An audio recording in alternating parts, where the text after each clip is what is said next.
Жылдан жылга курулушу кечиккен түндүк-түштүк альтернативдик жолунда иштер жандангандай. Мындагы жолдун башкы өзгөчөлүктөрү катары саналган Нарын дарыясындагы эстакадалык көпүрөлөр 2019-жылы аякташы керек болчу. Жумуштукта беш ыргагы жүрбөгөн курулушта кайрадан процесс жанданып, көпүрөлөр 93% аяктады.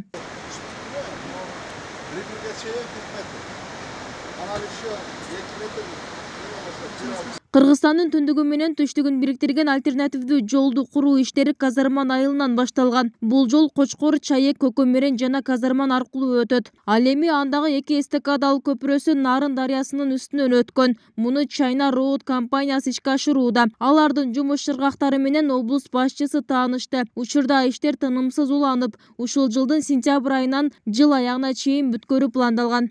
Түндүк-түштүк жолунун экинчи фазасынын алкагында салынып аткан эки көпүрөнүн жалпы узундугу 1472 метр. Азыр биз турган көпүрө жанагы эң чоң көпүрөсү 1076 метрлик көпүрө да. Анда ар жагында бар 396 метрлик көпүрө. Контрактта көрсөтүлгөн мөөнөткө бүткөн атышат. Бул значит быйылкы жылдын сентябрь айы аягы менен толук көпүрөлөр толук курулушу бүтөт, аяктайт. Ошондой эле бул жолдо өлкөдөгү эң узун туннель курулууда. Көгар ташуусундагы бул туннелдин узундугу 3890 метрди түзөт. Ал жерде күнүнө 2 метрден казуу иштери жүргүзүлүп жатыптыр. Бүгүнкү күндө туннелдин 2800 метри казылып бүттү. Областык деңгээлде чечиле турган маселелер көп экен. Бизге бүт бардык сунуштарды жазып алдык. Кече жетекчилер берген суроолор, көйгөйлөрдүн чечип берүү боюнча сунуштарын биз алдык. Бул боюнча өзүнчө иш-чара иштеп чыгып, ушул бардык көйгөйлөр боюнча биз маселени өкмөттүк деңгээлде чечип бергенге аракет кылабыз.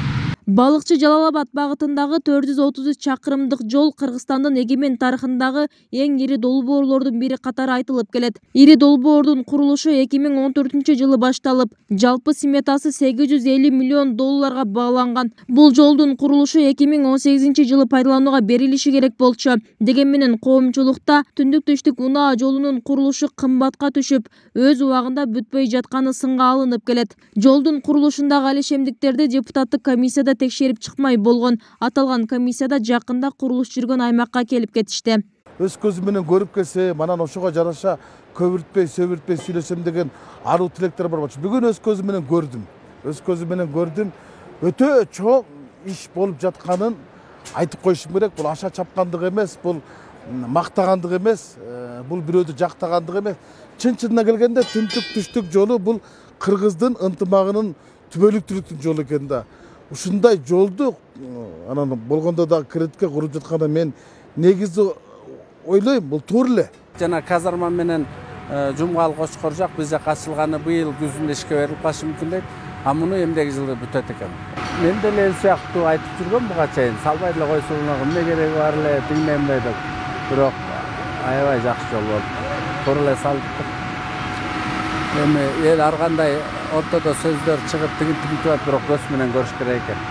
Транспорт министрлигинин маалыматында түндүк-түштүк альтернативдик унаа жолу 2023-жылы пайдаланууга берилет. Эгерде жол ишке түшсө, Түштүк облусунун тургундары менен Нарын Ысык көл облусунун байланышы жакшырат. Бул жол негизгиси түндүк-түштүк жашоочуларынын карым-катышын жакшыртат деген тилек бар. Бибисара Орозалиева, Руслан Калматов, 7 канал, Жалал-Абад.